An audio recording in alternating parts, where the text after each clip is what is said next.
తాకట్లో ఉన్న మీ బంగారాన్ని విడిపించి ఆ రోజు ఆన్లైన్ రేటుకి కొంటాం. Sharma gold company.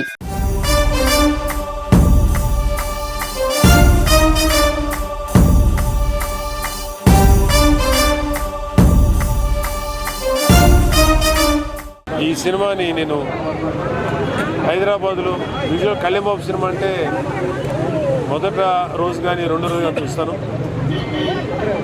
నేను వెళ్దాం అనుకున్నాను.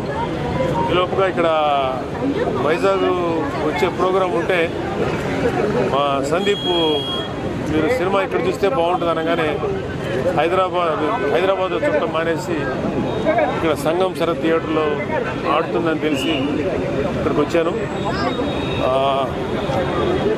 సినిమా చాలా ఎగ్జైటింగ్గా ఉండాలి. నాకు తెలిసి సినిమా కథ నాకు కొంచెం చూచాయిగా తెలుసు. ఒక ధర్మం కోసం పోరాడినటువంటి ఒక సామాన్య మానవుడు, ఒక వీరుడి కథ ఇది. షూటింగ్కి నేను చాలాసార్లు వెళ్ళాను. కళ్యాణ్ బాబు గారు చాలా ఇంట్రెస్టింగ్గా చాలా డెడికేషన్తో ఈ సినిమా చేశారు.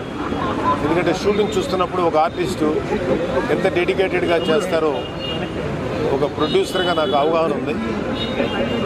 రాజకీయాల్ని ఎంత డెడికేటెడ్గా ఎంత నిబద్ధతతో చేస్తారో ఈ సినిమా షూటింగ్ కూడా అంత నిబద్ధతను చేస్తారు ఆయన సినిమాలు. సో అందులోనూ పవన్ కళ్యాణ్ గారిది ఫస్ట్ టైం పీరియాడిక్ బ్యాక్గ్రౌండ్ ఉన్నటువంటి ఒక ఫిక్షన్ స్టోరీ. అంటే భారతదేశాన్ని మొఘలాయలు పరిపాలించినప్పుడు ఔరంగజేబ్ భారతదేశాన్ని పరిపాలిస్తూ హిందువుగా నువ్వు ఉండాలంటే జుట్టు పెంచుకోవాలంటే నీకు జిజియా పన్ను కట్టాలని ఇలాగా ఎంతోమంది హిందువుల్ని చాలా టార్చర్కి గురి చేసినటువంటి రాజు. సో అతనికి మా కాలేజీ చదివేటప్పుడు తెలుసు అతని గురించి, చదువుకునే వాళ్ళ హిస్టరీ. అతను ఎంత క్రూరుడైనటువంటి రాజు. మాకు అప్పుడే అనిపించేది ఎవరు ఇతని గురించి ఎవరు ఫైట్ చేయలేదని.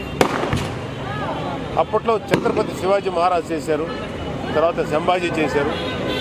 కాకపోతే మనకి ఈ హరిహర వీరమల్లు అనే క్యారెక్టర్ ఫిక్షన్ క్యారెక్టర్ అయినా ఒరిజినల్ హిస్టారిక్ బ్యాక్గ్రౌండ్లో కాబట్టి డెఫినెట్గా చాలా ఎక్సైటింగ్గా ఉంది చూడాలని.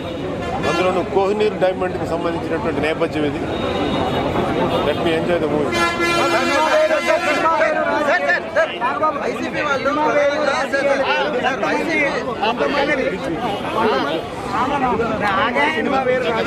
కొంతమంది కొన్ని పార్టీలు వారు పని కల్పించుకొని ఈ సినిమా మీద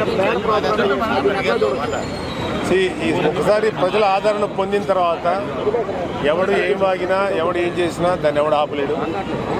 సో దాని గురించి మేము పట్టించుకోం. ఎందుకంటే మంచి సినిమా చేసాం, జనం చూస్తున్నారు, ప్రజల ఆదరణ పొందింది, అదే మా క్రైటీరియా. వైసీపీ సోషల్ మీడియా దీని మీద నెగటివ్ రివ్యూస్, వైసీపీ గురించి మాట్లాడడం కూడా టైం వేస్ట్. Thank you.